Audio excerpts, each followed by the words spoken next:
Pati challenge, mali. Start na po. Good afternoon, everyone. Welcome to our post-game press conference. We have here Erica Santos, Coach Takula Santos, and Van Gander of the Signal Super Spiders who won in straight sets against the Zeus Coffee Thunderbirds. Coach, congratulations on this win, a sweep over a previously unbeaten team, Zeus. Ano lang yung masasabi mo sa performance team tonight against Zeus? Sobrang nakaka-proud yung team kasi pinaghirapan talaga at sobrang happy dahil yun talaga yung goal eh. Pero ang good thing kasi kanina, mas nag-focus kami din doon sa process at paano kami gagalaw ng tama. So, ayun, especially dito sa dalawang nasa left. Yan ha, hintaan mo na ha. Ayun, thank you. Thank you, Coach. And best player of the game, Erica, with 19 points. Ayun, sa game na to, yung nga na-sweep na yung Zeus Coffee. Siguro, as a player, kano ka lang din ka-proud sa ginalaw ng team against unbeaten team? Siyempre, thankful ako kasi yun nga yung trust na binigay sa akin ng mga teammates ko buo. So, yun, nag-stick lang kami sa game namin and thankful ako na nag-work naman. Thank you. And for Vanny, 7 points in this game when you scored the crucial points later in the third set. I guess what was just going through your mind that entire time, especially Zeus was really catching up to you guys? I just wanted to help the team, especially because earlier in the conference, I wasn't able to play. So now's my time to help the team. Thank you. The floor is open for questions.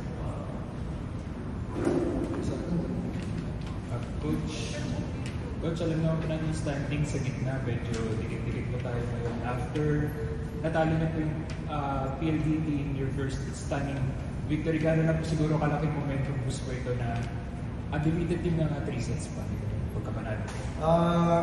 Sobrang laking help sa amin to dahil kailangan talaga namin ng panalo para makapasok kami sa quarterfinals. Siguro mas ang mindset namin ngayon, mas mag-focus kami sa team namin. Dahil lahat, for sure, yun lang din yung gagawin nila. Dahil mas win din yung mga same ng standing namin. So, din lang. Vanny, late in the set, Zeus is hungry to extend the match. He scored 3 crucial points to allow you to win the game. At those moments, how do you keep your composure and make sure that this time they won't come close? I trained for it. We trained for it. The pressure in practices, it's always there. So I guess this is what we prepared for, and thankfully it showed. Erica, yung actually on tour, parang yung 30 points mo against Zeus Coffee tapos now na 90. Kumbaga, meron din ka bang nakikita when it comes to Zeus na kumbaga maganda yung mga score counters mo? Honestly, hindi naman ako tumitingin sa game. Siguro kung ano yung nilalaro ng kasama ko and kung paano kami nag-judel. Siguro yun yung focus. Pero other than that, thankful ako kasi every time na may game against sa shoes, maganda naman yung nagiging resulta. Coach, itong match na to, si Ana lang din kumbaga sa Zeus yung double digits na sa scoring. Medyo naging focus din ba na i-limit yung lowers ng Zeus instead of parang hayaan natin si Ana? Actually, lahat kung kaya namin stop rin talaga yung goal. But sobrang, grabe din talaga yung effort nila. So, pero grabe din yung effort namin para ma-stop siya. But nakakuha pa rin siya ng 26 points. But good thing yun, na-stop namin yung mga locals. Kasi ang laking help sa kanila yun. Kaya naging plus factor para sa amin.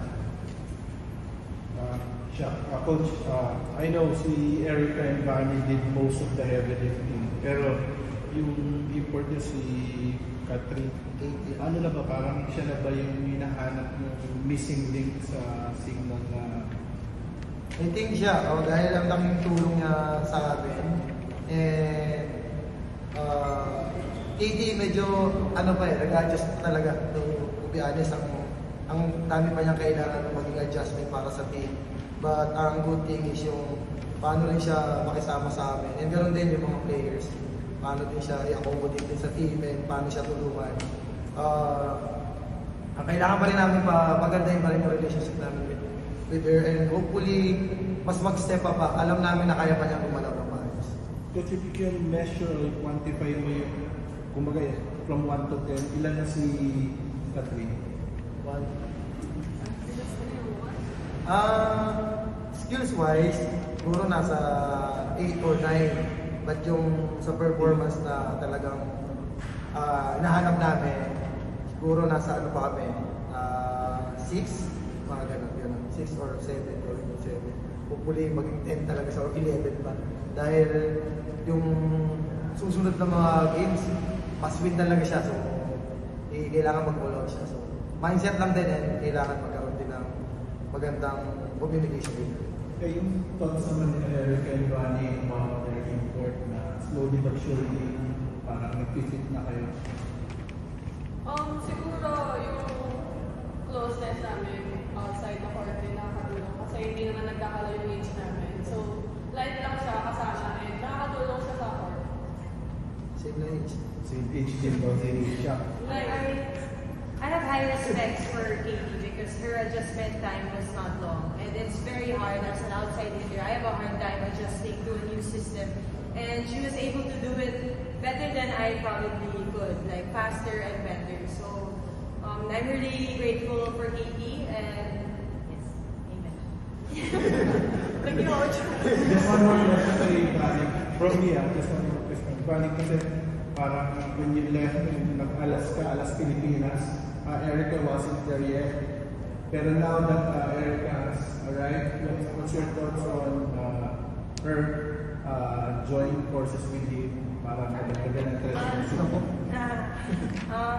Of course, I'm very grateful that Erica. Talaga ba? I'm very grateful that Erica joined Signal because you can see from all the games, last conference, all the past games, whenever we need someone, we can really rely on her, and it's such a big help to the team. And of course, the success of the team, last conference and this conference is with the help of Erica. Thank you.